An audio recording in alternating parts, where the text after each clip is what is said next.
Hey, welcome to Tea Time with Amy and Bev. Sup, girl? Sup, sup. Sup? What's up? Just actually enjoying life. I would say enjoying life. That's probably the place that I'm at. What does that mean? Enjoying life. I am recognize all the synchronicities that I have in my life. I'm getting messages all the time, letting me know things are transitioning. We were just talking about manifesting and stuff like that. I keep I'll try to imagine me driving a certain vehicle and it's like one vehicle keeps popping in each time. I'm like, okay, universe, surprise and delight me. We'll see how that works out because it's just interesting. It's just interesting because I think that sometimes we get an idea in our head that we want what we want, and then we start talking ourselves out of it because we don't think that we're worth it. We think that's too much because we start thinking about all the hows and how is that going to happen and what if that doesn't happen and how could I even do that? We put all this pressure on ourselves to kind of have to create every single part, every single aspect from the start to finish of how you're going to get that vehicle, how you're going to get that house, how you're going to get that job. And it's recognizing even when I'm driving home, I see myself driving on this paved road that to my house. So it's like I'm going through an experience that I'm doing all the time, hanging out with the grandkids. We have a great time. We have great conversations. It's just the other day, my grandson was here. He's almost 8, and he said my massage table was out, and he says, "Grandma, I want a massage."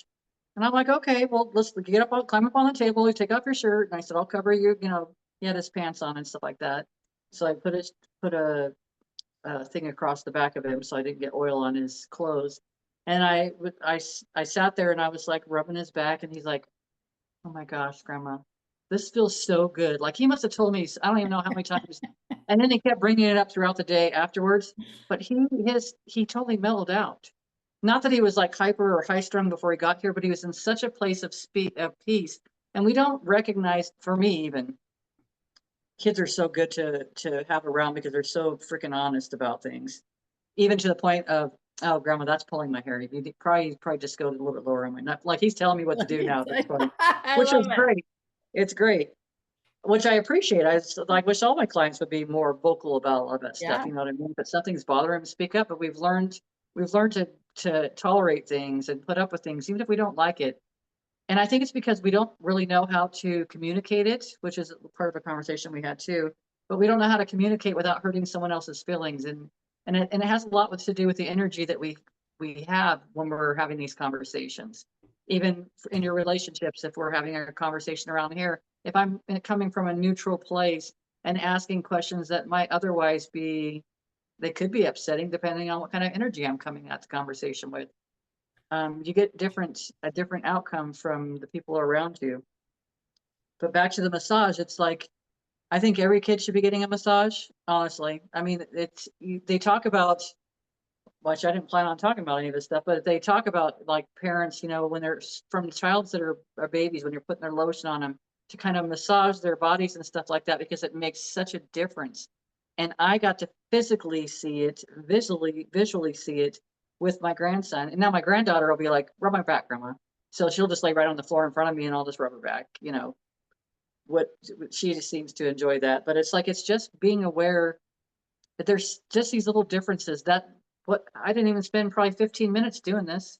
And it's like each person with their kids could spend this amount of time and then they get a different outcome from their own children. They get a different environment from their own children. It's a peaceful place. You don't have to be a massage therapist to do these things.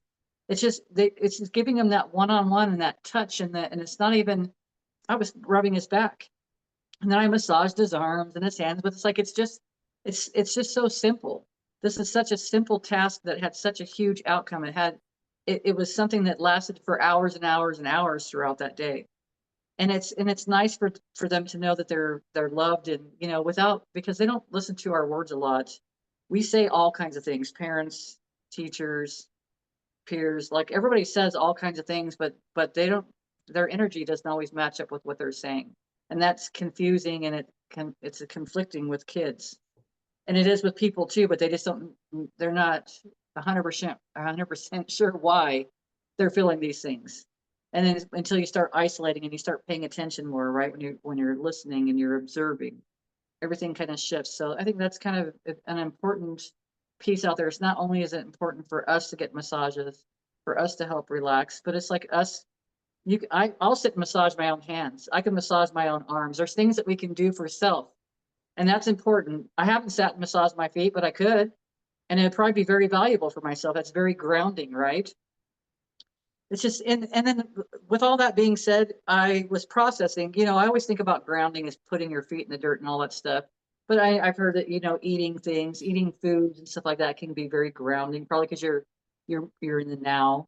And so that I think that's kind of, I guess a lot of things can ground you more than I've perceived as possibilities of being grounded.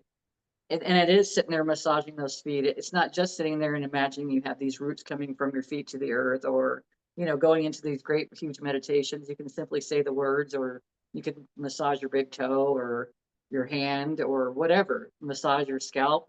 It gets us into this physical now that we're experiencing, that we're lucky to experience. Yeah, and now, and just thinking about the massage, we do it so we can relax. We need that me time because we have that pent up energy in our body that's stuck in, and you feel it in your neck and shoulders, or you get a cramp somewhere, or whatever the case may be. We don't think about children that way, and children have experiences all day long too, and they're witnessing the adults and the things that they're going through and all their energy, and but a child doesn't know what to do with all that energy that they're storing in their body. And just by taking 10-15 minutes to bring that nurturing touch to their body, to help them calm down, to help them shift, manipulating the muscles to release any, I'm going to say, energy or toxins or stuck stuff that's in there. They don't know what to do with that.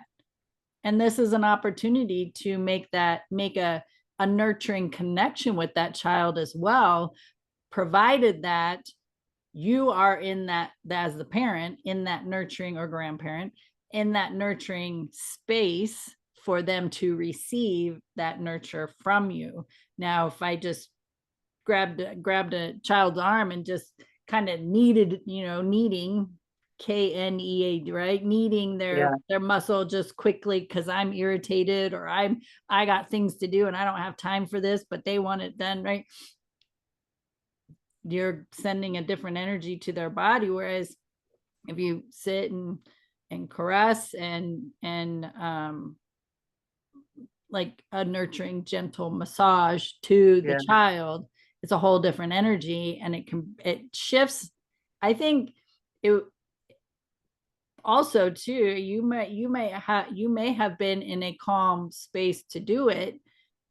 However, through that nurturing connection, he calmed down even more, which brought even more calmness to you. And so it just shifted the entire energy of the environment altogether.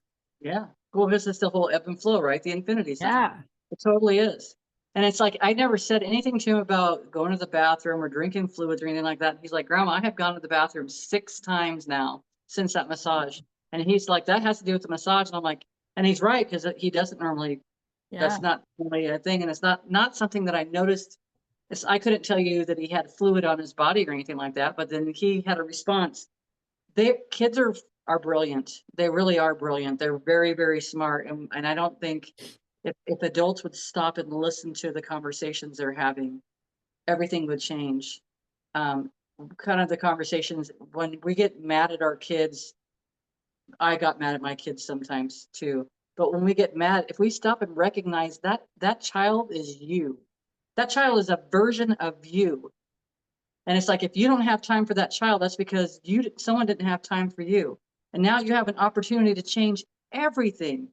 Yeah. Everything. You can change the past, because there is no past, present, future.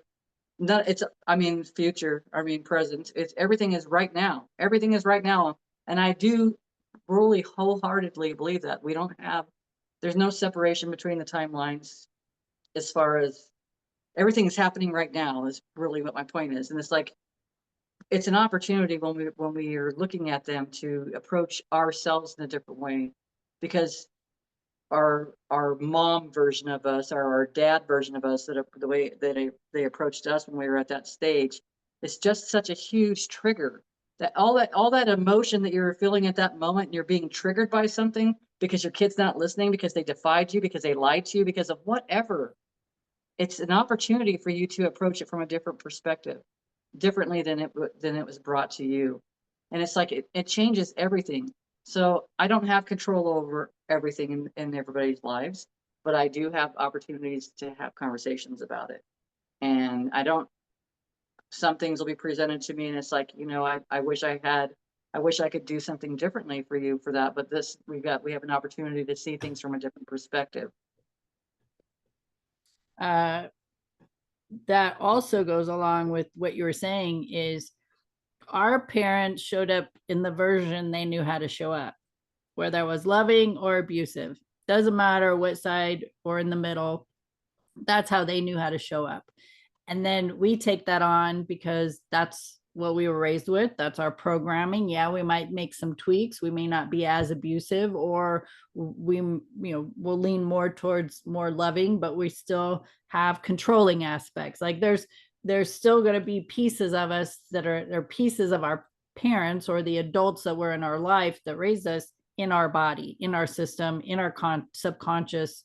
It's still in there, and it's going to get triggered, right? It's going to get triggered in some way.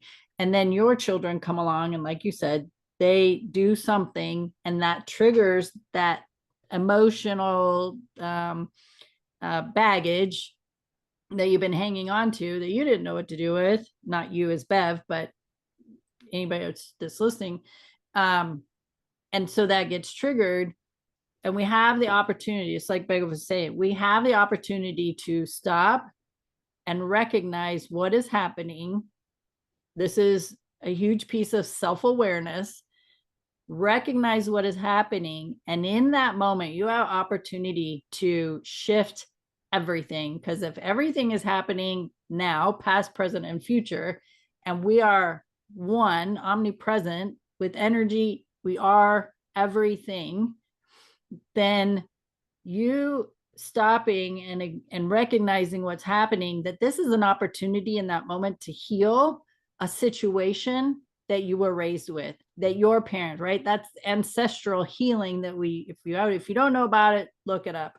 But it's healing the past, and you're healing the present because you're healing yourself, and you're healing the future because you're taking the opportunity to shift the energy, do your own processes, so that you converse with this child in a whole different way than the way you typically would do it. Yeah. And so it's a huge impact. It's not just a moment in time where, oh, I recognize I'm yelling at my kid and that's what my dad used to do. No, it's a healing of all that stored energy in you from your history that your parents carried, that their parents carried, and so forth. And to change that now so that your child doesn't carry that forward. Like there's just an immense amount of healing that can take place when somebody has self-awareness. It's true. I get excited about that stuff. It's so freeing. It's so freeing. It's like all you have to do is take the time to notice the things that are triggering you or that are bothering you when the kids are around. Don't have a response to it, but just notice the things they do that irritate you, because it's an opportunity.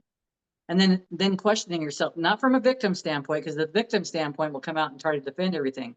And that's where everything is so different now, because I don't have that. I'm not in that victim place. I'm in a different space when I'm processing these things and looking at it differently. If I didn't, I wouldn't be, gosh, I try to show up and be the best partner I can possibly be. I try to show up and be the best person I can possibly be in every day, when I didn't always have that ability or didn't know how to. But that didn't mean that I didn't keep exploring and keep trying to find other ways or keep showing up. I keep showing up. The difference between me and my younger version of me is I ask questions, I'll say things. Before I would have been, I'll just be in my head and have whatever I come up with. And it usually wasn't a good thing to come up with because Yeah, most of the stuff wasn't true and accurate. right. It's not a space you want to be creating from. And I want to be, I want to, well, I don't want to be, I know that we are master creators, really. So just taking that time and it's exploring all the things. I was talking to my grandson about a vision board because he wants this Jeep thing. And I'm like, well, create a vision board, start writing in your notebook about what, you want this, how would you, how would that, what does it look like? How would it feel? Could you close your eyes and imagine what that feels like just driving around? So it's like I'm just trying to present it to in a child perspective, but it's like, be aware, kids are freaking brilliant and they understand things a lot more than we think they do. And they might look at us like we have a third eye sometimes because we're coming at them with this energy. Because I love you. I don't want you doing this because I love you. It does not feel like love. And in that moment, it's the words don't matter what are coming out because all they can feel is all this anger, like being pinpointed right at them, that they're being targeted. And it doesn't make sense. They don't understand because I love you. And it's not because anybody did anything wrong, but just stop and look and see how that feels. Stop and you can tell by how the kids are around you by the way you're talking to them. You can tell by how the kids are reacting by how do you feel right when you're having that conversation. If it doesn't feel good, it's probably going to be counterproductive. It's probably not going to work out the way you'd like it to. And then it's asking your team, this whole team that we have around us, like what's the best way we can show up in this situation? What's the best way? It's like I tell my kids all the time, I don't have the answers. I don't have the answers, but when a situation is presented to me, how can I'm asking my team, like, how can we show up right now this best way? Ever since I've been doing that, even with my clients, I don't go in there and be like, okay, how can I serve today? No, how can we serve today? Because I've got this huge team that flows with me wherever I go. How can, instead of me being worried about how am I going to pay for this? Because how am I going to pay for this? That's ego. How am I? That's harsh. How are we going to pay for this? Hey, universe. Hey, you guys back here. How are we going to make this happen? Like, come on now, we need to make this happen. How is this going to happen? So it's like I rely on my team all the time for everything, for everything. I'm talking to them all the time, and people might feel like that's odd. And if I would have probably talked to you about it 5 years ago, I might have found it odd. I don't know. I don't know because I don't know where I was at 5 years ago, but I'm not 5 years ago anymore. I'm right here and I'm right now, and I'm showing up as me, and this is how I am, and I'm unapologetic about it because there's no reason to apologize because I've always said I love it when someone shows up 100% authentic and just is them. They're themselves 100% because it was paving the way for me to realize that's what that could look like. You can dress in crazy colors. Well, I could. I'm wearing my work clothes right now, but there's things that I could be doing, and it's like I can put, like we talked about before. I could talk about how am I going to buy a whole new wardrobe? I don't have to worry about buying a whole new wardrobe.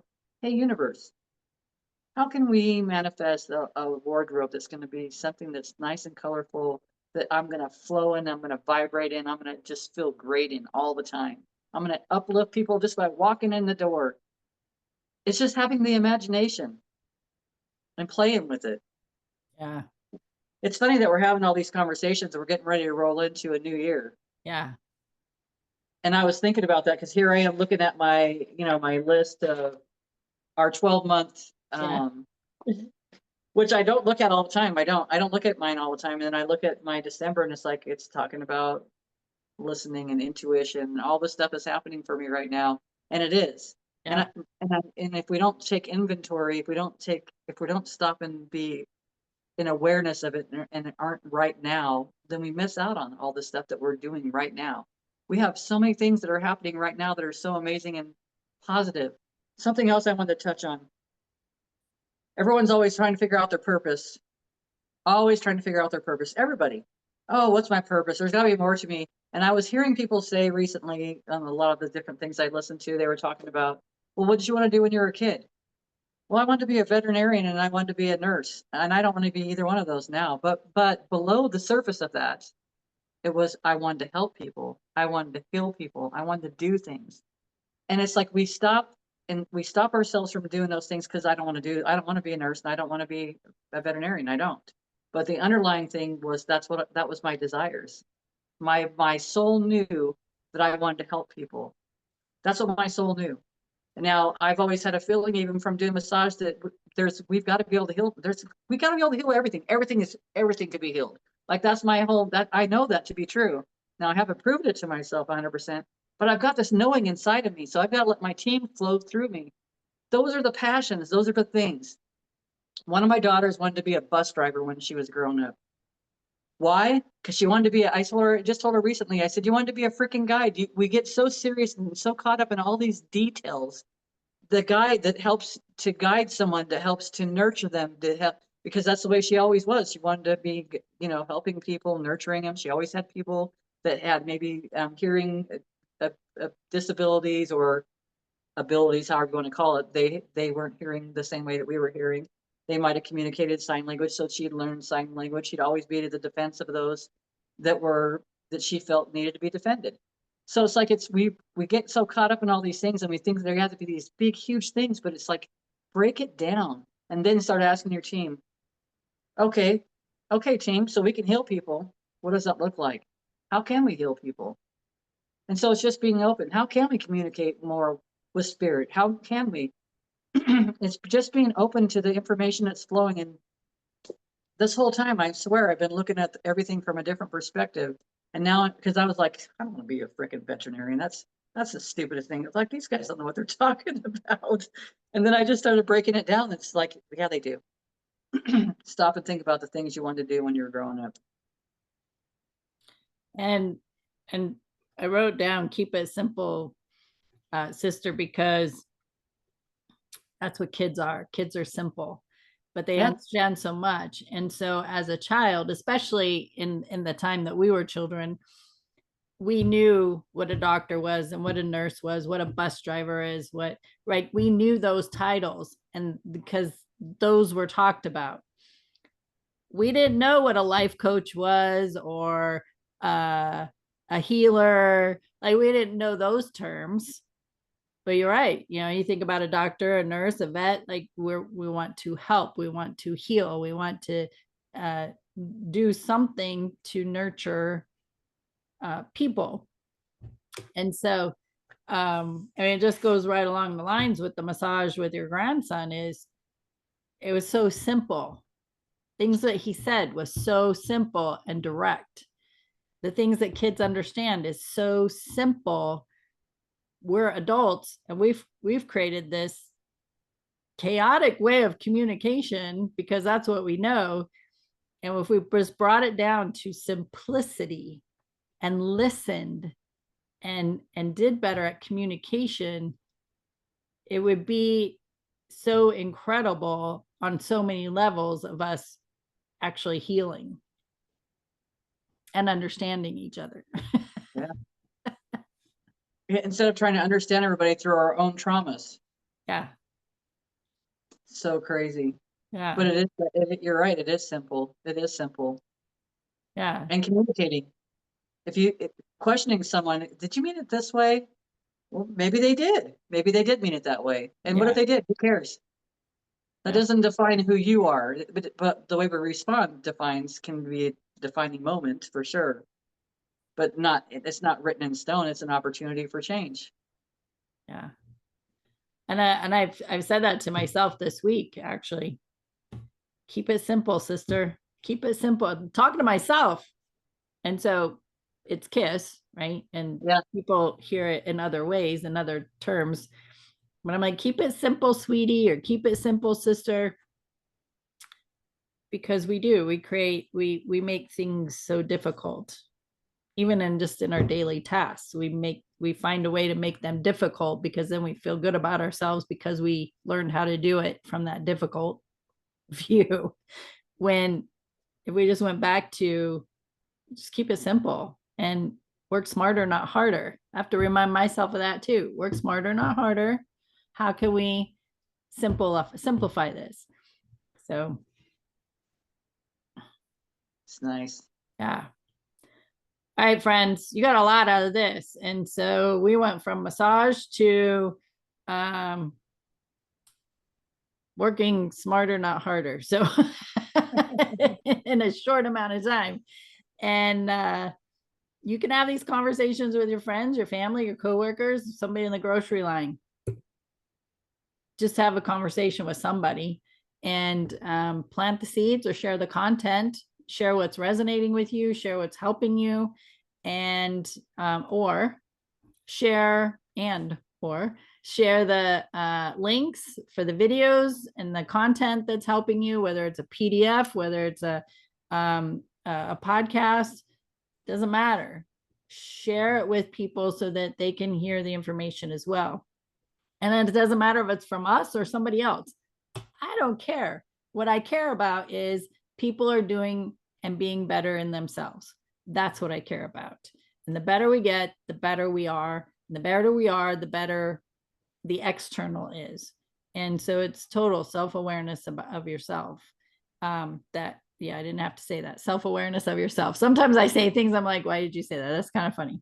But anyway, we're on many platforms. We're on YouTube. We're on Facebook. We are on Google Podcasts, Podcast Addict, iHeartRadio, Spreaker, Spotify. So you can find us in many areas, YouTube.